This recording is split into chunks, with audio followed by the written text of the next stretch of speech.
Hey, frequent flower subscribers, this month you are getting some beautiful flowers, and I'm going to walk you through each type of flower you're receiving this month. This month's tutorial, or this video in particular, I'm just going to give you some detail on each of the flowers, but I'm going to link in the show notes, and I'm going to link here, if possible, all of the videos that we've created before that feature these flowers. So you have a couple of different options of how you can be creative with them. So let's get started.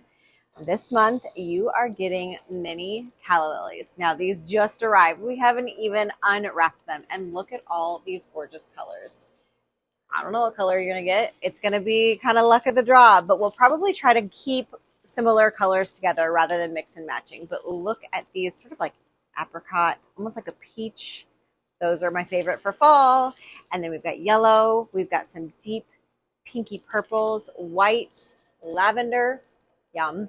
When you are designing with your calla lilies, keep in mind their blooms can be fragile. They can bruise easily, especially if you have lighter shades like white and soft pink. So try to keep your hands away from the blooms as much as possible.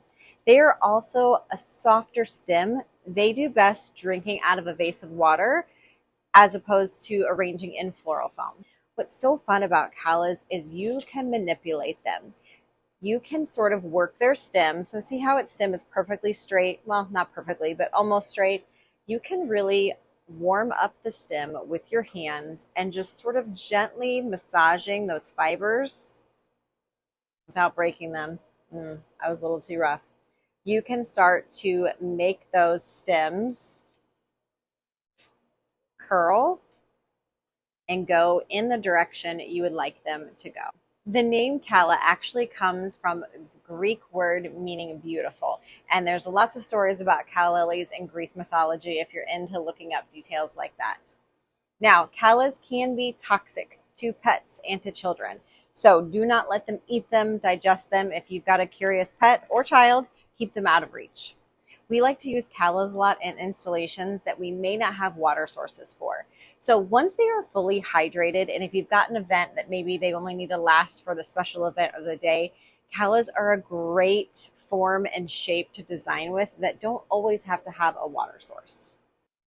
But keep that in mind, that's for short term, not for long term on your dining room table. Next up, you'll be receiving mini green hydrangea. So these are hydrangea that have not fully matured, but we like the size because they're fun to work with. We like this bright green color rather than letting it mature to what probably would be a traditional white, or sometimes we can even get little specks of blue hydrangea peeking through.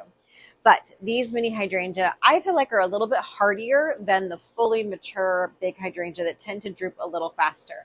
Now, hydrangea, the word means water. These girls like to drink a lot, so make sure that your vase is full. Make sure that you're giving your stems a nice clean cut so they are able to drink as much as possible. Just like calla lilies, these are going to perform better out of foam. They're going to drink best straight from a vase of water. And then lastly, you are getting lily grass. You're getting an entire bunch of lily grass. So this is something that I think is so fun to play with. You can manipulate it to give different shapes, just to maybe do loops. You could curl it around in your vase of water to kind of create that grid that we're always talking about, but also give you a decorative element. You could take individual pieces and braid them. There are so many things that you can do with lily grass. And this is also one that if you let it dry a little bit, you can also manipulate it a little bit more. It's going to last forever in your vase. You could do something really modern and then just tuck your calla lilies down in between. Possibilities are endless. So you're going to get an entire bunch of lily grass with your bouquets today. So I mentioned creating that grid with your lily grass. Now I know we're not going to do a full tutorial today, but I just want to give you a few tips. I would start with your green hydrangea. Start basing your vase with the green hydrangea. Then you could go with your lily grass, and then lastly add your calla lilies. By doing the base with your hydrangea, that allows you to use the space between your hydrangea, between your blooms as a grid. We talk about a grid a lot in all my tutorial videos, so you guys know what I'm talking about. And like I said, I'm going to link all the other videos that we have that show using calla lilies in arrangements, just because they're a little bit more unique and you probably haven't arranged as much with them. If you guys have any questions, of course, drop them in the comments. We're happy to answer, and we'll see you again next time.